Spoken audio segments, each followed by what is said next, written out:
हिंदी में यूपीएससी की तैयारी से संबंधित प्रोग्राम्स को देखने के लिए सब्सक्राइब करें स्टडी IQ-IAS हिंदी।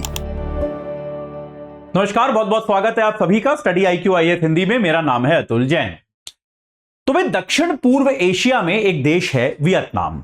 आप लोगों ने शायद नाम सुना हो, नाम तो सबने ही सुना होगा।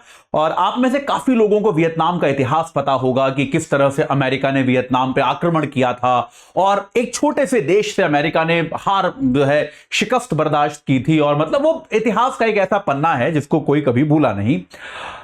लेकिन अमेरिका का जो एक सांस्कृतिक प्रभाव है पूंजीवाद का, उससे वियतनाम भी अछूता अब नहीं है।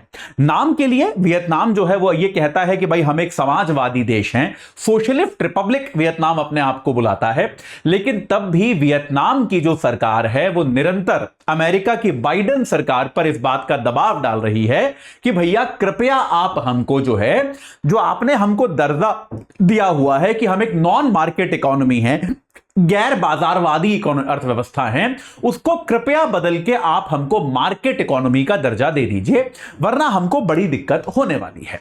तो अब ये समझेंगे कि भाई ये गैर बाजार और बाजार अर्थव्यवस्था जो होता है, नॉन मार्केट इकोनॉमी और मार्केट इकोनॉमी, ये चीज क्या होती है, इसका तात्पर्य क्या होता है। एक बार बहुत जल्दी इसको समझेंगे अगले 5 मिनट के अंदर बस। लेकिन उसके पहले आपको बता दूं कि भाई हमारा P2I बैच जो है वो 17 तारीख सुबह 8 बजे से शुरू हो रहा है। 15 तारीख के तक के लिए उस पे लगी है सेल। एजे लाइव कोड लगा के आप 26,999 में उससे जुड़ सकते हैं। रोज 3 घंटे की live class, mentorship, daily practice questions, pre और मेंस की 18 किताबों का सेट, प्री मेंस की टेस्ट सीरीज, और साथ के साथ अगर आप प्री क्वालिफाई करते हैं तो मेंस की तैयारी के लिए आपको दिल्ली बुलाना, आपका रहना खाना पढ़ना सब कुछ इसी फीस के अंतर्गत जो है होगा। ये आपको सुविधाएं सारी मिलेंगी। एजे लाइव कोड लगा के आप केवल 26,999 में जुड़ सकते हैं। सुनहरा मौका है, जाने मत दीजिए। ठीक है, चलिए अब आते हैं हमारी चर्चा पर। यार देखो, हम सब ने भारत का वो स्थिति देखी है 1991 के पहले, जब भारत पूंजीवाद से पूरी तरह से जुड़ा हुआ नहीं था। और हम सभी जानते हैं, मतलब ये तो मैं भी आपको मेरे ख्याल से अलग अलग कोर्सेज में, लेक्चर्स में कम से कम 10 बार तो पढ़ा चुका हूं यूट्यूब पर ही, कि भाई 1991 में आर्थिक सुधारों के बाद जब भारत की अर्थव्यवस्था पूंजीवादी हुई काफी हद तक, तो उसके बाद हमारे देश का कितना विकास हुआ। तो होता क्या है, अमेरिका ने क्या किया हुआ है कि दुनिया के देशों को वो 2 कैटेगरी में बांटता है। एक है non market economy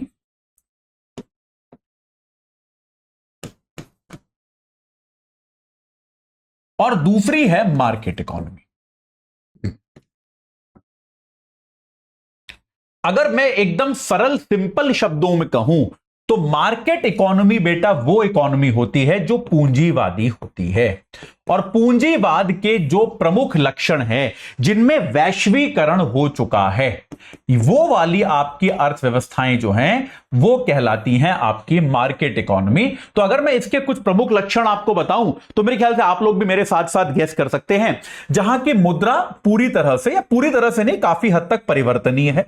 currency convertibility, जैसा कि हम जानते हैं भारत में भी करंट अकाउंट में पूरी तरह से परिवर्तनीय है, कैपिटल अकाउंट में पूरी तरह से परिवर्तनीय नहीं है, लेकिन धीरे धीरे और परिवर्तनीय होती जा रही है।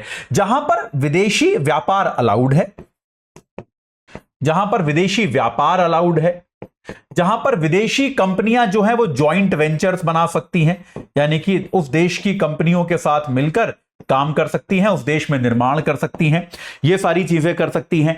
जहां पर मुद्रा का विनिमय दर, जहां पर विनिमय दर बाजार तय करता है। विनिमय दर जो होता है, भाई मुद्रा का विनिमय दर कितना होगा यह आमतौर पर बाजार निर्धारित करता है। जहां पर आपकी भाई लेबर के जो कानून हैं, आपके जो, आप इस बात को समझें कि वेतन जो होता है आपके यहां, वेतन भी बाजार तय करता है। सरकार कुछ हल्के फुल्के कानून बना सकती है जो कि दुनिया के हर देश में ही होते हैं, लेकिन आमतौर पर वेतन जो है वो बाजार आधारित है। मतलब जितना ज्यादा चीजें आप ये समझें पूंजीवाद कर सकता है, उतनी ज्यादा चीजें पूंजीवाद करे, ऐसी अर्थव्यवस्था को आप कहते हो मार्केट इकोनॉमी। और जिन देशों में ऐसी चीजें ना हो, बस इन्हीं की कमी हो, उसको आप कहते हो नॉन मार्केट इकोनॉमी। तो अमेरिका बेटा करता क्या है, जो भी नॉन मार्केट इकोनॉमी होती है उस पर कुछ विशेष प्रकार के प्रतिबंध लगाता है। अमेरिका क्या करता है कि भाई हाँ, कि जो भी नॉन मार्केट, आपकी गैर बाजार अर्थव्यवस्था जो है, आपकी गैर बाजार अर्थव्यवस्था जो है, उस पर अमेरिका क्या करता है, कई तरह के प्रतिबंध लगाता है, कई तरह की रोक टोक, कई तरह के प्रतिबंध जो है अमेरिका इन पर लगाने की कोशिश करता है। और यह प्रतिबंध आमतौर पे कैसे लगाता है कि वो आमतौर पे यह कहता है कि देखो इस देश का जो सामान होगा वो, देखो इस बात को समझने की अमेरिका का एक लॉजिकल रीजन भी है इसका, कि यार मान लो एक पूंजीवादी देश है, मान लो अपने इस पूंजीवादी देश में मैं ये पेन बना रहा हूं, ठीक है, तो यार ये पेन की कीमत कितनी होगी ये मार्केट डिसाइड करेगा। तो मार्केट के डिसाइडेड दाम पर ही ये दुनिया में हर जगह बिकेगा। भाई मैं ये पेन मान लो भारत में बना रहा हूं और ये जो है मान लो बाजार के हिसाब से ये पेन 50 रुपए का होना चाहिए, तो 50 रुपए के इक्विवेलेंट प्राइस पे ही दुनिया भर में बिकेगा। लेकिन अगर पेन गिर गया देखिए, हाँ, लेकिन अगर मान लीजिए कि अगर सरकार इसकी कीमत निर्धारित करती है, तो सरकार अगर कीमत निर्धारित करेगी तो फिर कई बार क्या हो सकता है, सरकारें कृत्रिम तौर पे कम कीमत निर्धारित कर सकती हैं। या फिर जैसा मैंने आपको बताया, विनिमय दर को अगर सरकार नियंत्रित करती है तो सरकार विनिमय दर ऐसा बना सकती है कि ये पेन जो है ये अगर किसी देश में बना हो जो गैर बाजार अर्थव्यवस्था है, तो ये दूसरे देशों में सस्ता बिकेगा। तो ऐसे में ये क्या कहलाएगा, ये डंपिंग कहलाएगा। डंपिंग पता है ना, जहां पर कोई देश अपने सामान को सस्ता करके दूसरे देशों में भेजता है ताकि उन देशों का सामान ना चल पाए।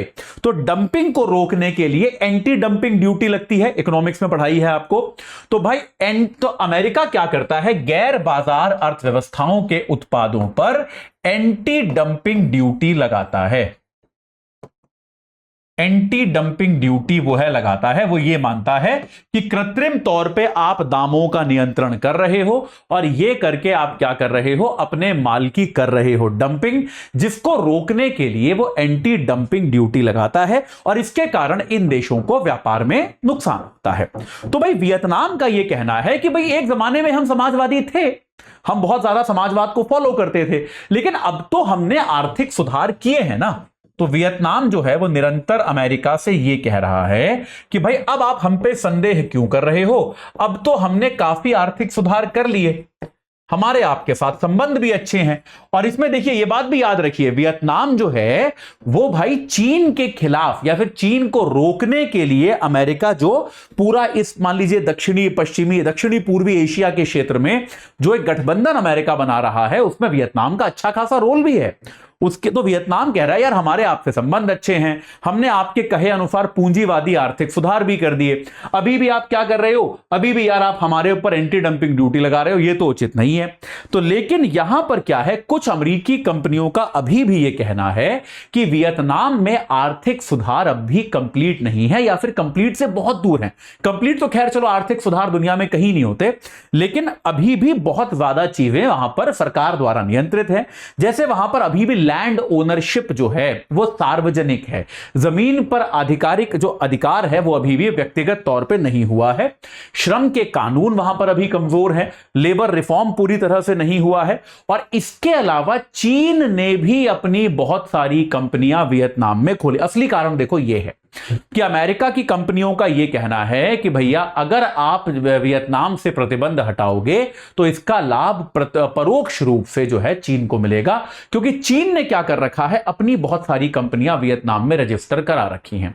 तो अगर आप वियतनाम से प्रतिबंध हटाओगे तो फिर चीन की कंपनियों को भी उसका लाभ मिलेगा। लेकिन जियोपॉलिटिकली, भू राजनीतिक तौर पर वियतनाम अमेरिका का एक महत्वपूर्ण सहयोगी है और ऐसे में वो बार बार यह मांग कर रहा है अमेरिका से कि अब हमसे यह प्रतिबंध हटाए जाएं, हमको मार्केट इकोनॉमी का दर्जा दिया जाए, हमें नॉन मार्केट इकोनॉमी में गिनना अब जो है अन्यायपूर्ण है, अब वो गलत है।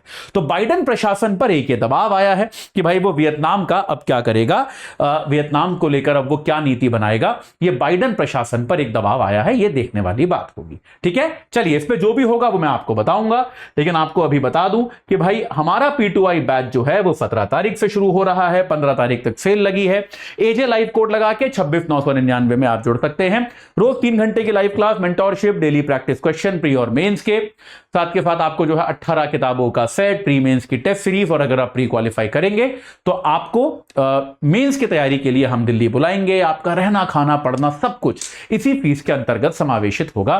तो आज ही आप इस बैच से जुड़ जाइए और अपनी तैयारी को एक सही आकार प्रदान कीजिए। इस चर्चा से जुड़ने के लिए आप सभी का बहुत बहुत धन्यवाद। हिंदी में यूपीएससी की तैयारी से संबंधित प्रोग्राम्स को देखने के लिए सब्सक्राइब करें स्टडी IQ IAS हिंदी।